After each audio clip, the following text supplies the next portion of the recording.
Hello, everyone, and welcome to Hot Takes on the Classics. Before we get to today's show, if you like our podcast, go like us, go rate us. Do it on Stitcher, Apple Podcast, Overcast. We would especially love it if you write us a glowing review. One more thing. Following this season on war, we have a new season in the works. That season is on love, brotherly love, romantic love, Christian love, familial love. All things love, following this season on war. And now, without further delay, on with today's show. We are not youth any longer. We don't want to take the world by storm. We are fleeing.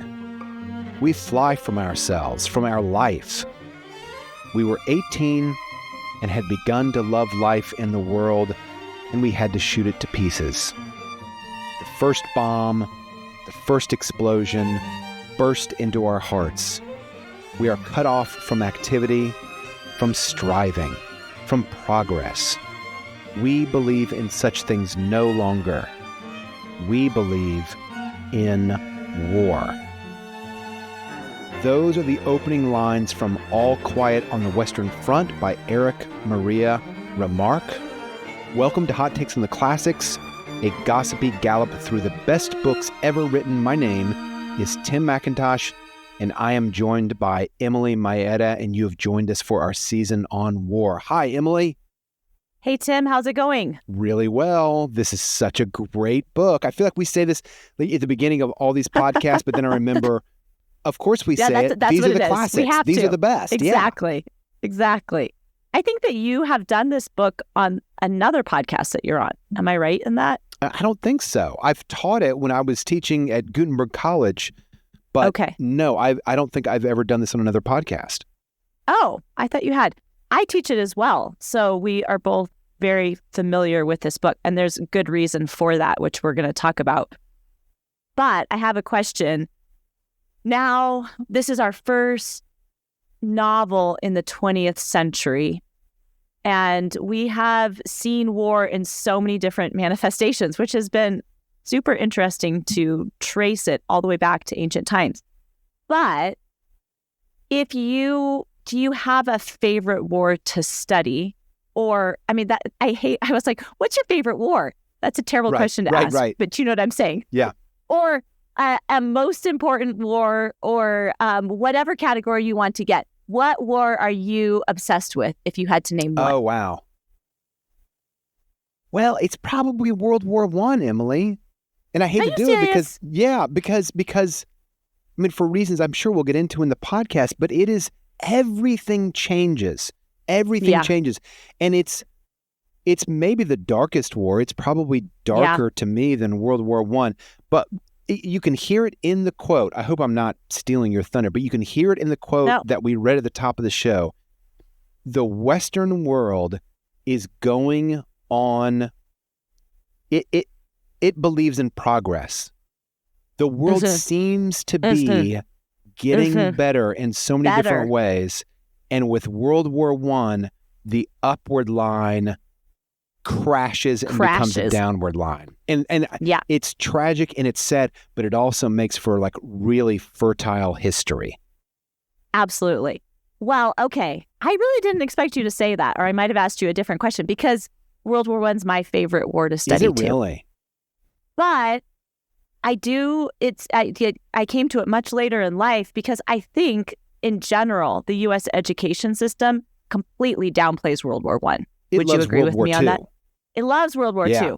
And I mean, I think a lot of that's just because the U.S. was not a part of World War I for a long time. So it's always passed over in school curriculums.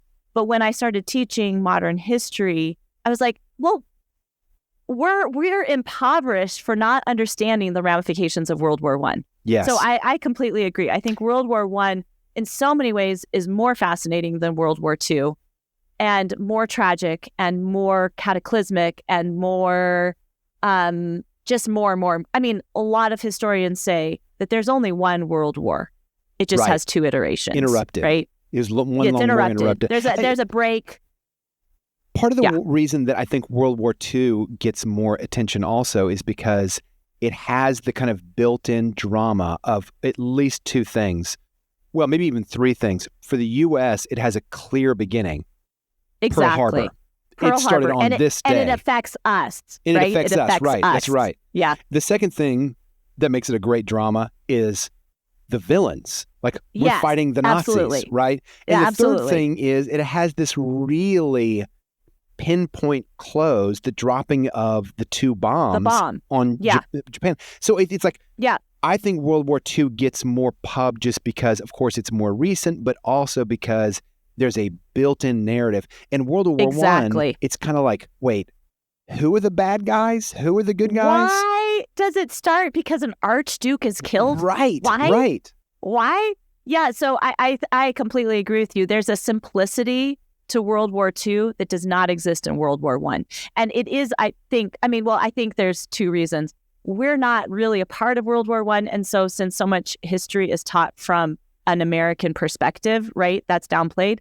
But then I do think the complexity of World War I frightens people away from talking about it. Don't you think? Oh, just because there isn't the clear narrative of who is the bad guy in World War I. It's really hard to name who the bad guy is. That's true. Why does it start? Archduke Ferdinand, who cares about freaking Archduke Ferdinand? He's in Austria. Why do we care? Right? So all of that just makes it so much harder to discuss. But All Quiet on the Western Front does an amazing job of discussing at least the perspective of the average soldier. And I think one of the interesting things that I have done in my teaching is I have paired the reading of this book with an autobiographical account from a British nurse called Testament of Youth. Oh, I've never heard of it. Oh my goodness. Well, I'll say right now that the Vera, who is the voice of Testament of Youth, she is annoying. But what is surprising is how remarkably similar their accounts of World War I are. One's a British nurse, one's, an autobiographical account, the other a German soldier, fictional, and yet their accounts of the war and their experiences within it are very, very similar, which is really fascinating. Can you expand on that? Is it because, is it sort of like a loss of innocence, a loss of youthfulness? Yeah. Yep. And that complexity of, okay, we hate the Germans, we hate the British. They're defending their fatherland. We're defending our fatherland. Who's right? Yeah.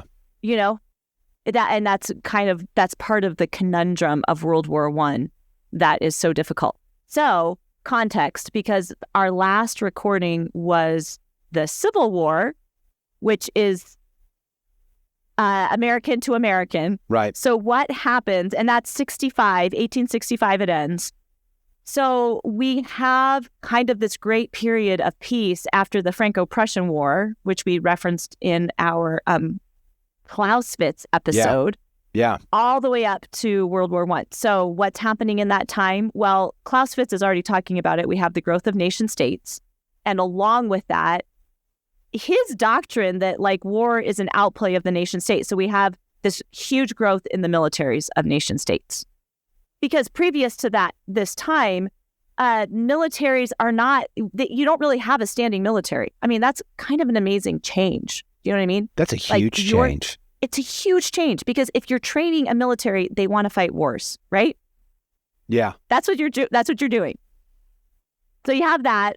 And you have modern technology, which we've talked about. And one of the things I was thinking about, Tim, when I was thinking about the growth of modern technology, was I was thinking of your play that you wrote for high schoolers that was performed at the Circe conference 2 years ago.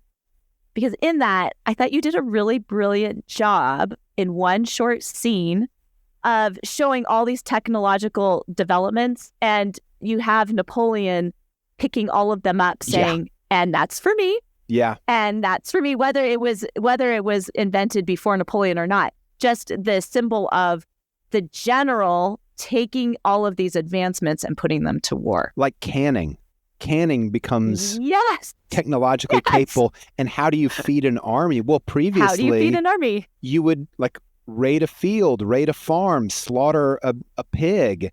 Well, now you have the ability to can and fortify your men that way. Yeah, Napoleon capitalizes. In fact, that one might have actually been Napoleon, like the technology was fermenting and he really invested in it, if I recall correctly. Yeah, maybe so. Yeah. But nonetheless, all of these things like advances in medicine, the musket to the rifle, which you discussed now, like, because once you get that technology, then amping it up isn't that hard. So World War I sees the advent of the machine gun.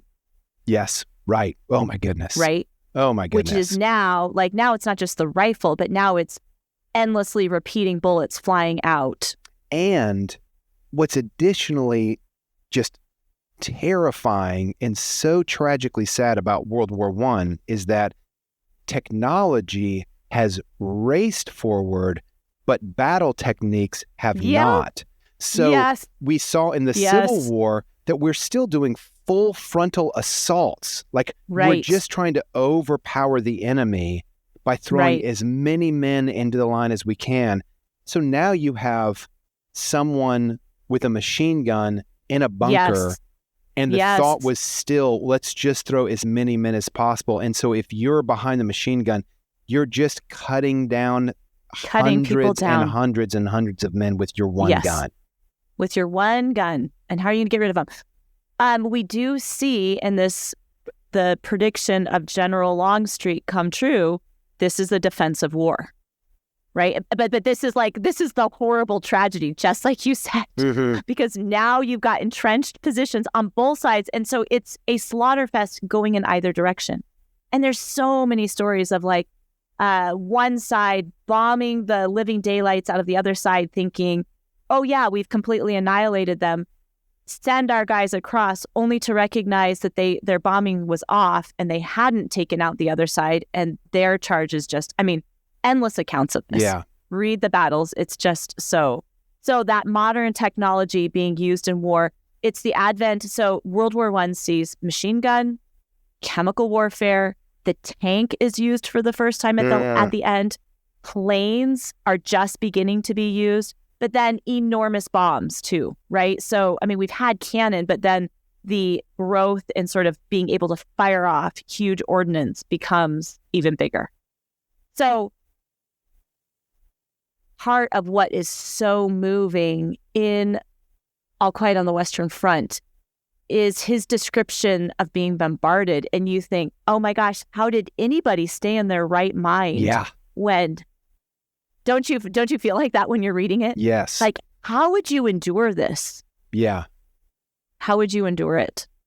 So then another major thing that I think comes to collision in World War I are the old empires that have been part of Europe or near Europe coming into collision with these new nation states. So it's the end of the Austro-Hungarian Empire. It's the end of the Ottoman Empire.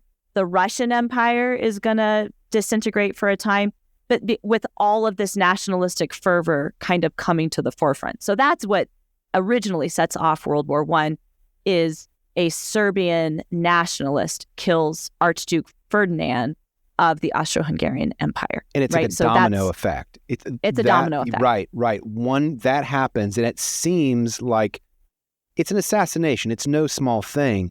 But the ramifications just keep increasing. One domino falls, the next, 3 more, 5 more, 10 more. And then the world is engulfed in flames. Yeah. There's a lot of debate about how eager people were to go to war. But for sure, with this growth of militarism in these nation states, there's a lot of demonizing of the other side, right? We're better because we're Germans. We're better because we're British. We're better because we're French. There for sure is a lot of that. And then the alliances around this. So the Austro-Hungarian Empire is supported by Germany. Russia supports Serbia. Everybody has counteracting treaties that then just pretty soon. So the German, the Austrians, the Central Powers go to war against Britain, France, and Russia. And, that's trouble for Germany. That's trouble for Germany. They're sandwiched. Exactly. Yeah. You do not ever want to fight a war on two fronts, do you? No, you do not. You do not want to fight a war on two fronts. So they go ahead. I was just going to make a joke. If history has taught us anything, it's taught us do not fight a war on two fronts. Well, more people should think about that, and maybe wars would go a little bit better. You would think so, because right? You should not do that. Because the Germans really think that they can get into France, take it over, and then, isolate France. They will then take on the Russians, but it doesn't work out that way. And so they come up, and there's a huge line, the Western Front, that moves like 10 miles in either direction the entirety of the war. And then you've just had these... know that. Yes. Once that battle line... 10 miles? I mean, I could be wrong in my number, but it's not anything. Right. One army makes a breakthrough at one point, and then they're pushed back again, right? So basically, it's this immovable line, which is just insane. And then they're just slaughtering each other back and forth. You can hear it in Remarque's account, like just how completely defeating this must have been. Like, what are we doing? What are we doing? And what are we fighting for? Right? Then that's what somebody like most people, like the French, they're fighting for their sovereignty because Germany has invaded them. So I always have more sympathy for the French than I do for the Germans. But it's not really fair to vilify the Germans. And because the Germans do get vilified at the end, we then are guaranteed World War II. But I do have sympathy for the French because they're defending their homeland, right? That's what they're doing. Right. So let's get into the plot. Once again, another work of historical fiction. Now, this one is a little bit different than Killer Angels because Remarque was a soldier in World War I. So this is not autobiographical, but it is from his own experience. So his actual German name is Erich Paul Remarque, and the hero of our story, guess what his name is? Eric? It's Paul. Do you know why he changed his name? Are you going to talk about why he changed his name to publish? I think I didn't read anything specifically about it. It's published in 1929, and it's definitely his greatest work. So he comes under fire almost immediately, not just from the Nazis who are growing in power, but also from conservative Germans. Okay. Because they view this as a very, he's a traitor, right? Yeah. Because he questions the German line. He is not pro-war. And they all see this as deeply subversive of German patriotism. Yeah. So he does leave Germany, and I think he changes his name just because he doesn't want to be associated with being German. So he flees the Nazis in 1933. And this was one of the favorite books that the Nazis banned and burned. So in all of their book burnings, they took the most glee. They were most zealous about burning this book. Yeah. But when it was published, it was almost immediately translated into 12 languages. And a film was made in Hollywood soon after. When the film was shown in Germany, there were major protests by the Nazis and by conservative Germans who just said, it reminds me a bit, and I have been thinking about this and reading it. It reminds me a bit of hippies and anti-war protesters in the 1960s in the U.S. You know what I mean?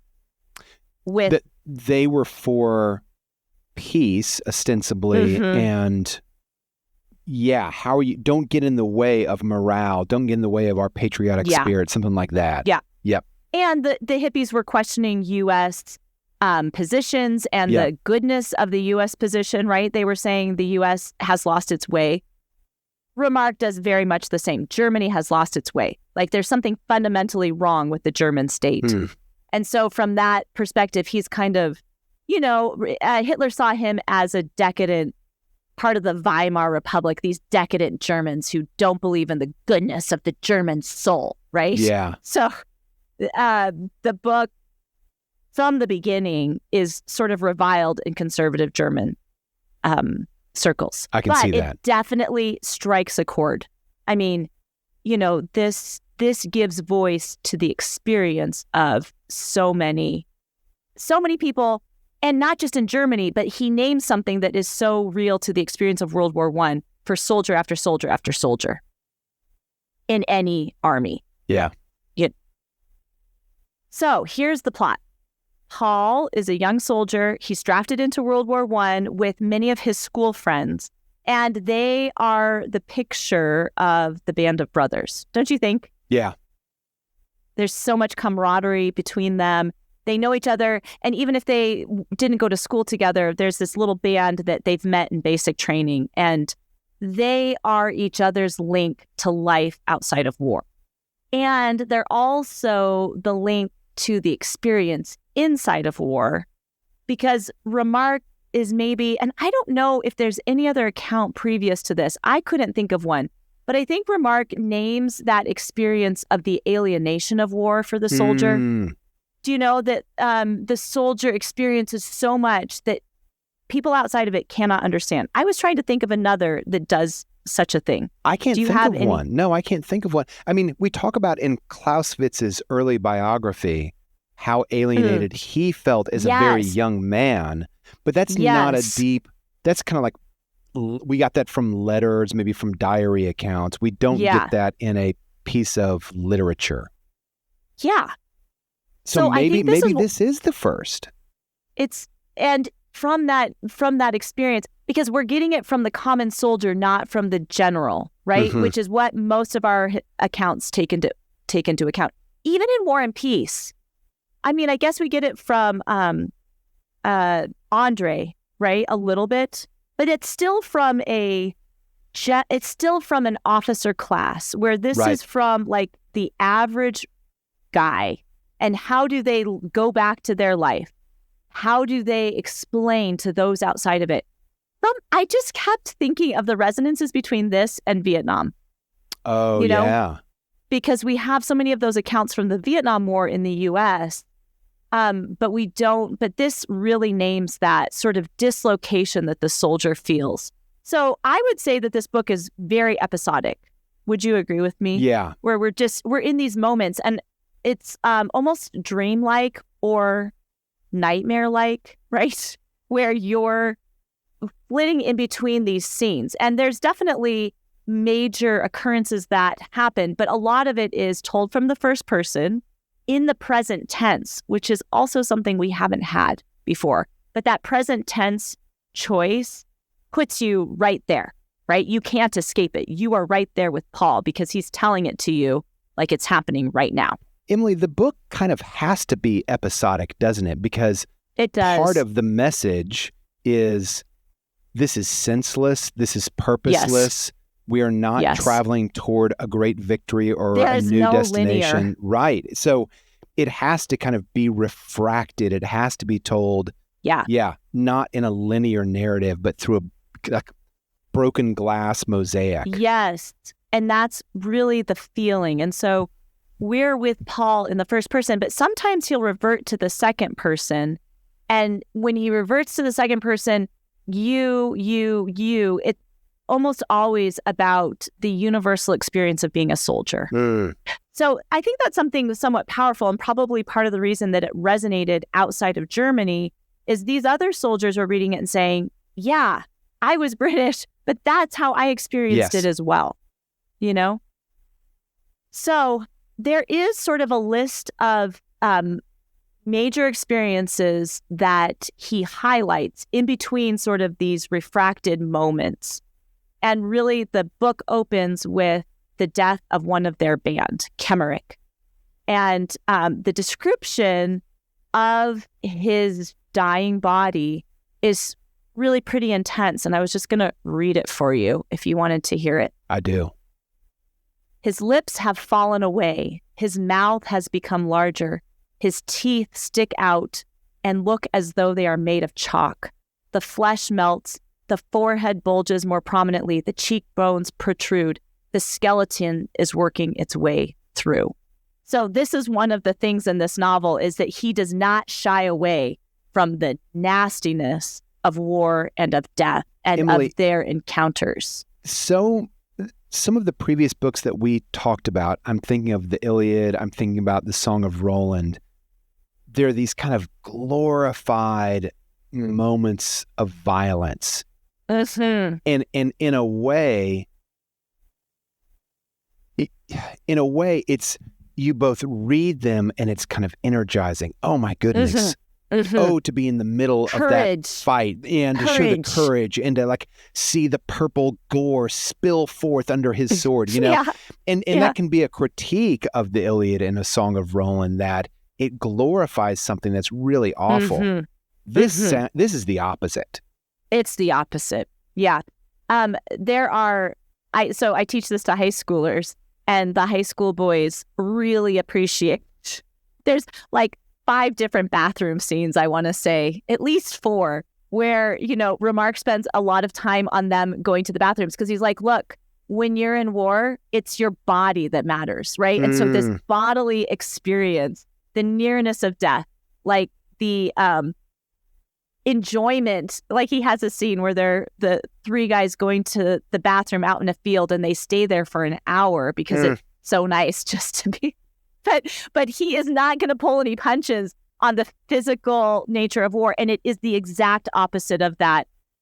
Gushing blood runs down his lips as I slice off his head. It's the opposite of that. Here, the skeleton is working its way through the flesh. Way through.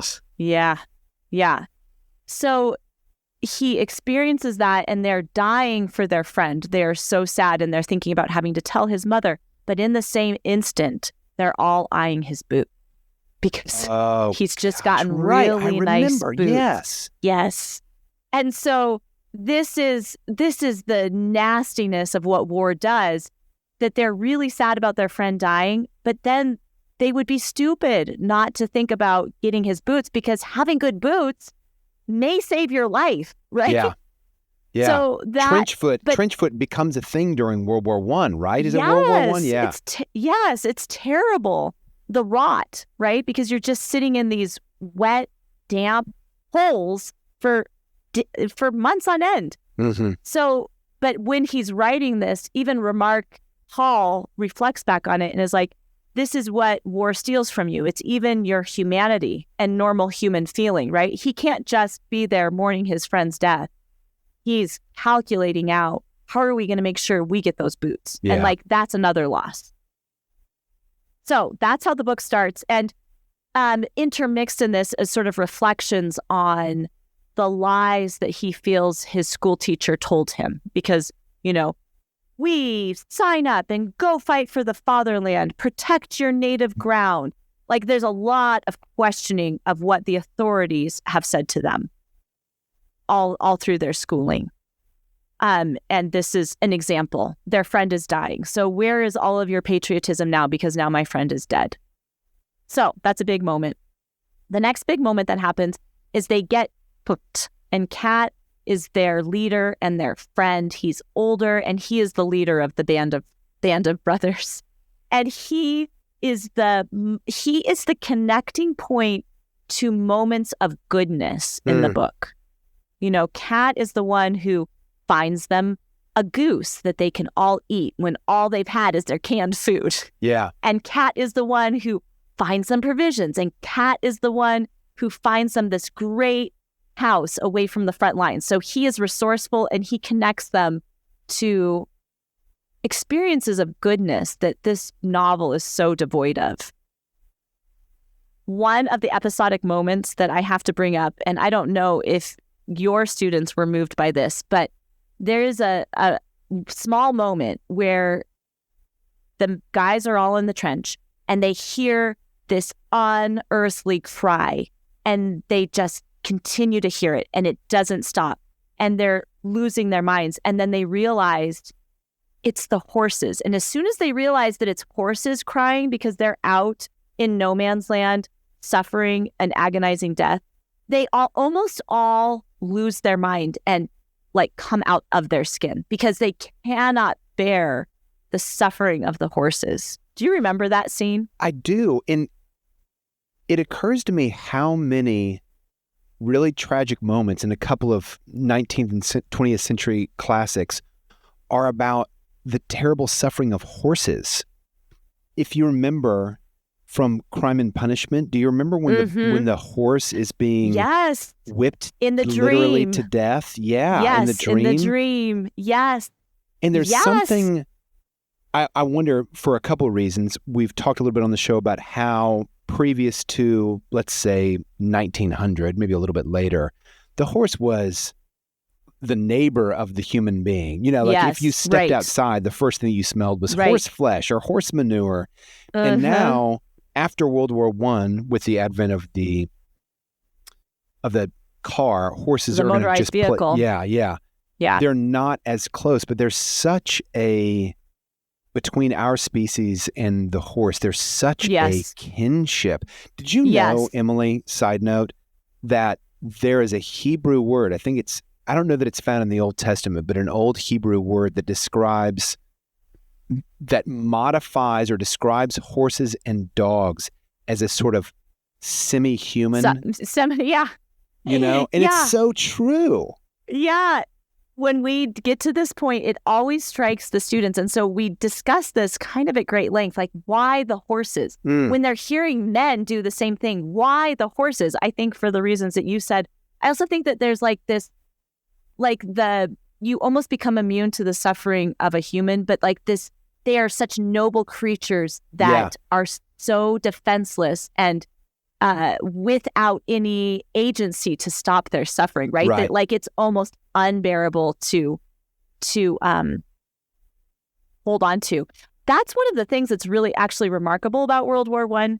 So I after the birth of my last child, I watched World War I documentaries. Just when you were recovering. Yeah. That's a bold choice, kinship. Emily. Yeah. Yeah.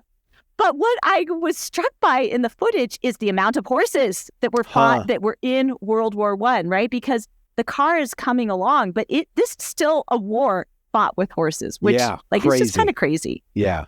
So anyway, death of horses. Okay. The next sort of big point is the arrival of Himmelstas. Now, Himmelstas is a hated drill sergeant who's arrived at the front. So he is the guy that trained them before they came to the front. And he is the picture of the small man, both literally and figuratively. So, you know, we didn't actually talk that much about it with Napoleon, but Napoleon is noted to be very short, right? And that becomes this joke like, oh, small man syndrome? Yeah. Right? Well, Himmelstas has it. Is suffering that. In spades. He's suffering it in spades. And there's a terrible story. Oh, it's so awful, of his tormenting of one of the band, Chadin. Probably just screwed up his name, but that's what we're going to go with. Chadin, who is a bedwetter. And Himmelstas horribly humiliate him with another bedwetter. They pee on each other all through the night. And it's this picture of like what you know goes on in like hazing or breaking, right? And when the band, after this happens, one night before they come to the front, capture Himmelstas and like beat him up and send him home naked. So he already kind of gets his comeuppance, but when he arrives at the front, Chadin is insubordinate to him. And Himmelstas, you obey me right now. Stand up and salute your commanding officer. You know, using his authority, but it comes out what he had done with higher ups. And Chadin is not punished for his insubordination, and Himmelstas is like taken down a level. Yeah. And this is amazing. But what comes out is, this is no parade ground, right? Like, this is not fake. We are on the front. We're getting shot. Don't give us your high-handed authority. Like, no, you are here, makes all things equal. So I think that's one of the things that you can say about this novel is it's definitely anti-authority. Wouldn't you agree? And Himmelstas is the silliness in the parade ground, like, stand up straight. We are members of the German army. Make the Kaiser proud, whatever. They're all like, whatever, dude, like, get over yourself. This is another thing. This is another theme for me in this season on war that we're doing. the importance of commanding officers, just how Yes. powerful and influential they Yes. are in the life of a soldier. Oh my goodness. And if they're bad, they're bad. They're bad. It's different from having a bad boss. You It sure is. You can survive having a bad boss, but if you've got a bad commanding officer, Yeah. the worst. Yeah. And that's another thing that comes up, is sort of this equalization of war. So when they were under Himmelstas's tutelage before they come to the front, they're terrified and, they respond to him and they kowtow to him, even though they all hate him. But when he comes to the front, they're like, yeah, we're the ones that have been fighting now. Right. We're the ones that know. Where have you been? And actually, there's a pivotal scene where Himmelstas is a total coward, right? Which is a little bit this theme of the book. Like, you all are saying this to us, but none of you are actually out here fighting. One of the band actually proposes. He's like, why don't we just get the head of our country together with the head of France, with the head of Britain, and let them fight it out in a ring instead of having all of us fight it. Right. It's interesting because those three heads will show up after World War I to draw up the peace, and they don't comport themselves particularly well. Well, the German leader sure doesn't. don't. The German leader wasn't really invited, but the French and the English were, and they sure don't. They don't comport themselves very well. But one of the other crazy things about World War I, this is another thing that does my head in. The royal heads in England, Germany, and Russia, they were all first cousins. They were all descendants of Queen Victoria. Yes. Kaiser Wilhelm II was friends. He spent his summers with Nicholas, the Tsar, over in Russia, and with who is it? George the Fifth. Huh. George the Fifth, right? I'm pretty sure. Anyway, we'll be called out on what that is. Right. But they were all cousins. This is a big family squabble. I know. Just crazy. It feels a little bit like playing a board game, like these heads of state are playing a board game. Yes, which is how the soldiers describe it. Yeah. But they're the pawns, right? They're the pawns. They're the ones on the board. Yeah. Which is part of why they say, hey, why don't you guys get together? You guys duke it out. Yeah. Leave us alone. We'll stay out of it. So Himmelstas's demotion is a big moment and sort of a vindication for these everyday soldiers who have suffered so much. Okay, next big moment is, at least this is what I think is the next big moment. Pat, their older friend, catches a goose. And like the description of eating this goose, there's multiple pages devoted to this whole episode because it's this relief in sort of the unremitting terror, violence, death, gore, lack of food, all of the suffering. Here is this moment of endless delight. And as much as he describes the horror of war, this moment of delight is also well described. You enjoy this goose so much with them. It's the counterpoint to all of the dread of the book. It is. And it's that connection to there's still beauty in this world, you know? But right after that, they're sent to the front. And now we get sort of a long section of the insanity of life in the trenches. So Paul writes this. The front is a cage in which we must await fearfully whatever may happen. We lie under the network of arching shells and live in a suspense of uncertainty. Over us, chance hovers. Chance capitalized. So Chance the takes God. On, Chance. Yeah. Not Chance the Rapper. Not Chance the Rapper, Chance the God. Yes, and that sort of, we were talking about that in Killer Angels, Chamberlain's appearance at like the two heaviest fighting points in the Battle of Gettysburg. This sense of, well, the guy next to me just got shot, but I somehow missed it. The no rhyme or reason to why people are dying and why they're not.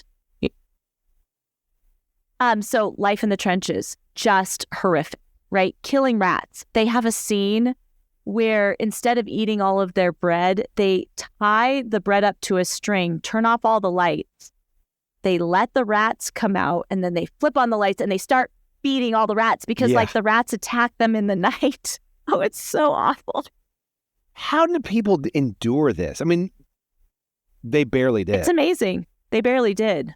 But like even in the midst of it, the unconquerableness of the human spirit really does come up. They're dodging bullets. He spends a long time talking about how once you're a seasoned soldier, you can tell what the different ordnance are, the ballistics that are coming at you, right? Oh, that's that. And listen for the whine of this one. Oh, there's the machine gun. Yeah. And then also this theme, this loss of innocence is a big deal. The new soldier in the trench and who almost loses his mind. And they're all like, we're going to shoot you if you don't shut up. Like you, right? But if you're new to this, it's just intolerable. Too much. It's intolerable. Yeah, your skin has not coarsened enough to really take it. Yeah. Yep. He has this quote. This just names it. It's night again. We are deadened by the strain, a deadly tension that scrapes along one's spine like a gapped knife. Our legs refuse to move. Our hands tremble. Our bodies are a thin skin stretched painfully over repressed madness, over an almost irresistible bursting roar. We have neither flesh nor muscles any longer, so we shut our teeth. It will end. It will end. Perhaps we will come through. I think people who are listening to this who have not read All Quiet on the Western Front are like, wait, why do you like this book? But there's a tenderness, like a really profound tenderness to the book amid all of these horrifying images and episodes. I just remember feeling at one with the narrator. I've never been in war. I've never been in a trench warfare of unending barbarity with rats and trench foot and no food or water. I've not been in that, but my goodness, I felt so bonded with the narrator and what he experienced. That's, I think, what really makes this book sing despite the kind of grim nightfall. Yeah, and it is, I mean, this is the most pessimistic work on war that we've read.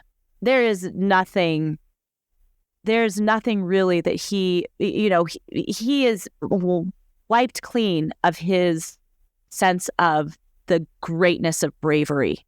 He's wiped clean of that because it's just unremitting. So it's an intense book. I'll talk about one more thing before we go to our break, which is sort of the center of the book when he returns home on leave. And this alienation and loss of innocence, loss of connection to his home is so strong when he goes home. So he feels so sad for his mother's sadness for him. Right? He feels so sad for his mother's sadness. He feels like the things that once brought him joy no longer bring him joy. He is really frustrated with his father, who's really curious about life on the front. And he's like, you have no idea. You have no idea the horrors we've seen. And not only that, I don't want to talk about it. I don't want to talk about the horrors I've seen.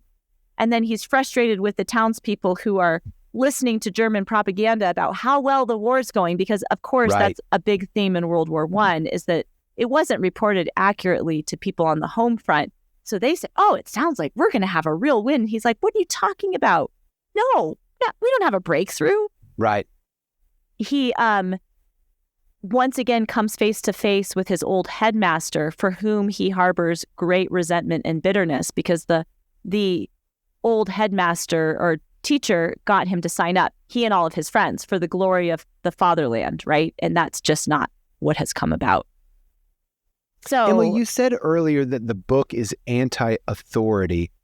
Do you think it's more an indictment of authority or more an indictment of German authority, like of this particular generation? German, like he names it over and over again. Our parents, our teachers, our politicians led us astray. So he feels lied to, and he feels all the things that they said we were fighting for, I don't see. So I don't know does that answer your question? I don't know if it's authority in his experience, right? Yeah. The authorities in his experience have let him down. Yeah. So there's not a real hinge moment that we can, but let's take a break before we discuss the ending. Because I think he does come to maybe a better place by the end, but we'll talk about it when we come back from a break. Hey, now is a great time to stock up on reading. And there's no better place to go than Classical Academic Press or Classical U. That's U, just one letter, U. And get 10% off any product purchase. Well, except digital products or bundle packages. Let's not be crazy, Emily. On all Classical Academic Press and Classical U offerings, they have great curriculum opportunities. They've got like Latin readers. I know that you're a Latin student. This is a great place for you to go. So go Classical Academic Press or classicalu.com and use the coupon code Hot Takes. All one word, all lowercase, Hot Takes. Get 10% off your next purchase. Okay, so coming back, we're in a pretty bleak place. So Paul makes it back to the front. He is wounded, and pretty soon, one by one, the band of brothers dies.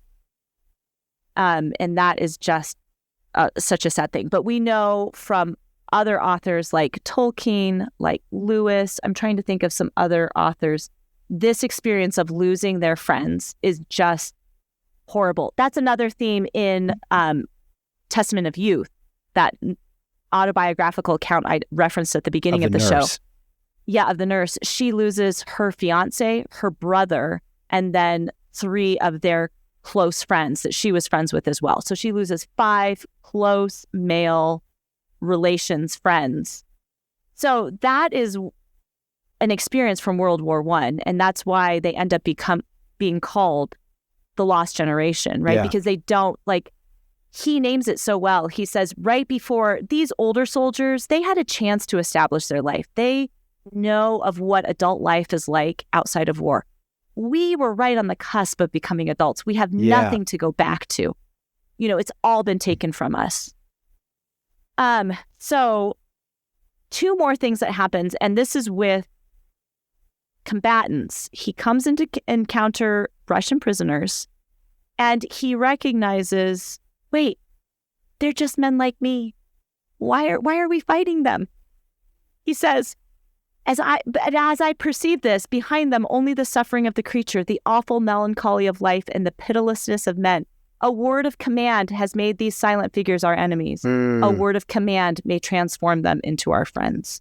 So that's that feeling of being a pawn in the hands of great leaders, you know, so far away that why am I fighting him?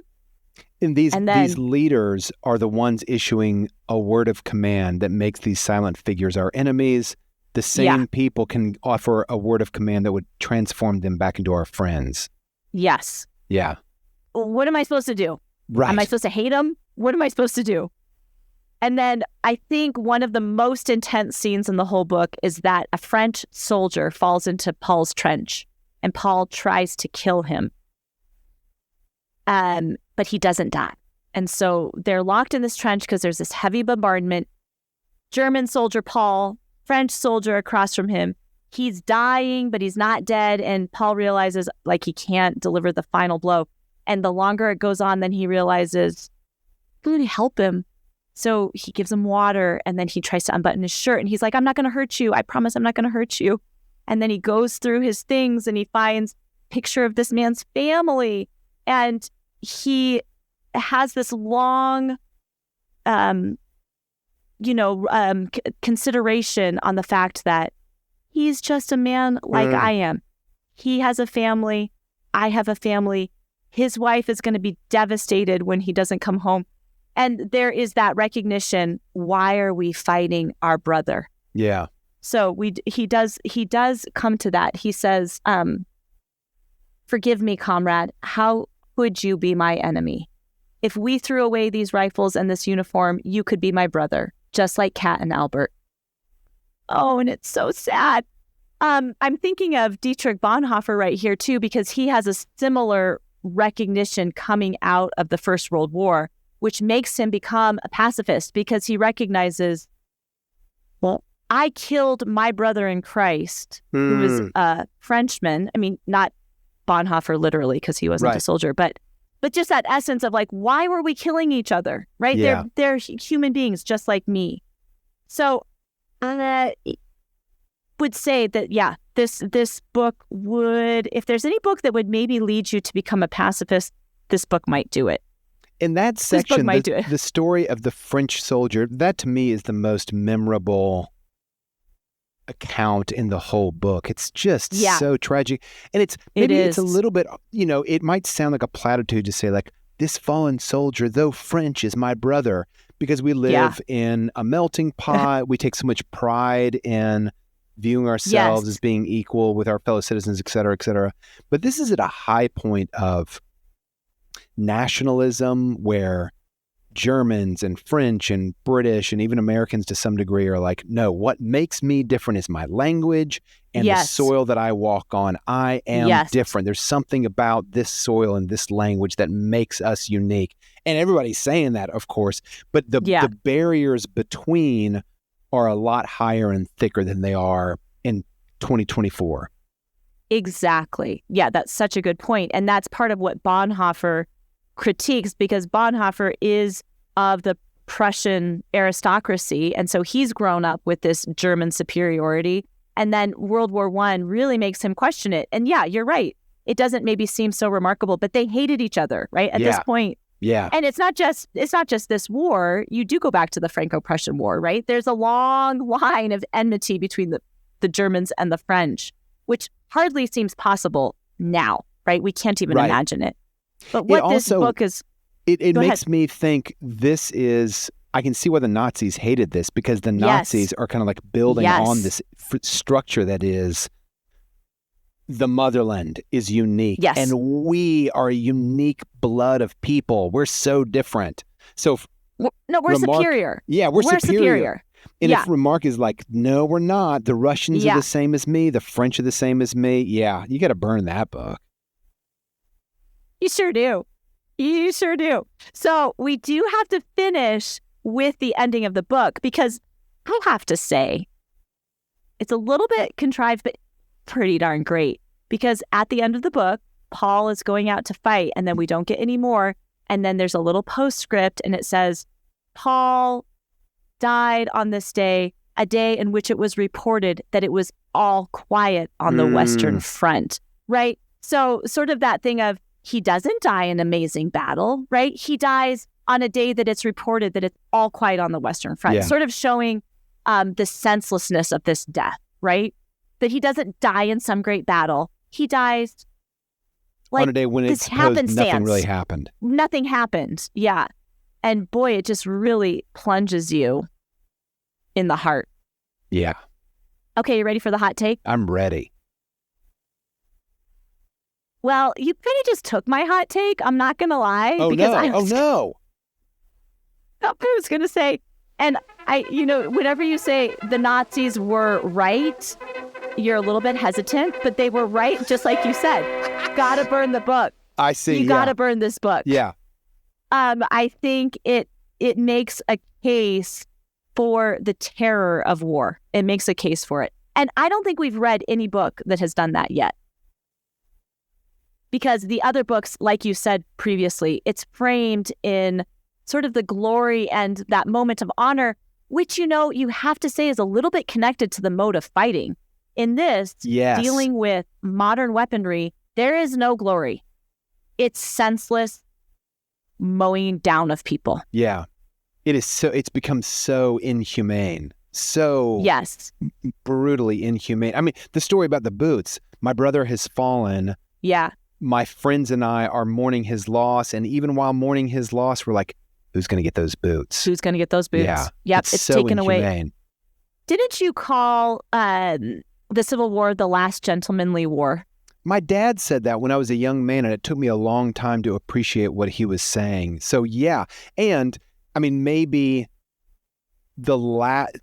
somewhere between the American Civil War and the beginning of World War I is when like the gentlemanly wars went away. Yeah, I mean, it becomes what Kutuzov says, but yeah, this sense of and the defensive war that Longstreet predicts, right? This was a defensive war. I mean, the only reason that the French and British come out on top is because the U.S. joins it. There is such a great moment in A Testament of Youth where she describes the arrival of the Americans. And it's described in this way of like, here come the Greek godlike Americans, their faces smiling, they're tall and robust, and they're like, hey guys, we're here to fight the war. And the French and the British are like, yeah, you have no idea what we've been through. Just wait till you see what we've been facing. And the Americans really don't. They never experience trench warfare the way the British and the French do, which also makes the French surrender in World War II a lot more understandable. Because, they had already been through it, to your point. That it's just like one extended world war. Well, in the early part of this one extended world war, they had already been through it. Why would they want to go through it again? Why would they ever go through that again? So, yeah, my hot take is the Nazis were right. Like this is a book that I think it's very good for young men to read when they are sort of thinking about the glories of war, because it does disabuse you of those notions. Yeah. Right? Yeah. And I'm also going to say it really struck me in this reading that this is a precursor to Vietnam. This is Germany's Vietnam, where sort of you question the goodness of your government or the motivations of your government in a way that is very destabilizing for those who want to say, no, it was right. We were right. There's no questioning of this. If you question this, you're a traitor. Yeah. Hey, so I've got some rapid fire responses for you. Oh, okay, I'm ready. I'm so excited. Are you ready? Yeah. Okay, you just got to pick one. Okay. So, Himmelstoss or Cantorek? And you're not telling me, I'm not picking like good or bad. What am I? You just got to go with it. Who's the better villain, Himmelstoss or Cantorek? I agree with you. Roast goose or roast pig? Roast pig. Trench warfare or hospital convalescence? Hospital convalescence, please, 100 times. Are you sure about that? I mean, I'm not saying it's like gloriful. Gloriful? Is gloriful a word? I'm not saying it's something I would like really enjoy, but anything is better than trench warfare. Anything. Okay. I don't know. When you read about the amputations, I don't know if you can say that. But you've got it. You go through the amputation, it's done. That's true. It's terrible. That's true. It's like brutally intense, but at least it's over. Okay, home leave or time in stolen houses? Time in stolen houses. Because home leave is not really home leave. Yeah, exactly. Paul or Henry Fleming from Red Badge of Courage? Paul. Oh, it's a great question. Oh, thanks. But I'm going to choose Paul. Cat or Robert Jordan in For Whom the Bells Toll? Cat. Yeah, I was going to kind of go Cat too. But they're a really similar character, which is actually really interesting. Yeah. Okay. All Quiet on the Western Front or The Sun Also Rises? Oh, Emily, The Sun Also Rises is like the birth of me loving literature, so I have to choose The Sun Also Rises. Oh, it's such a hard question. I know. Thank you. I wanted to pose hard questions. All Quiet, this is not a hard question. All Quiet on the Western Front or The Great Gatsby? Don't even have to think about it. All Quiet on the Western Front. Me too. I'm so happy we're in league in our hatred of The Great Gatsby. I know. Okay, Tim, that's all I got. Folks, thanks for joining us. We want to give a shout out to Clark Stefanik, our producer, True North, our platform. Remember, hey, go right now, press pause, and rate us, like us, give us a 5-star review, write something up for us. We would really appreciate it. True North, our platform, hosts a series of other podcasts, including The Chris Perrin Show. Christopher has been a leader in the renewal of classical education in the U.S. for the last 25 years. We think you'll love his podcast. Go check it out, The Chris Perrin Show. And we want to thank Tom Hangerman, who wrote and performed our music. Join us next time for this season on war.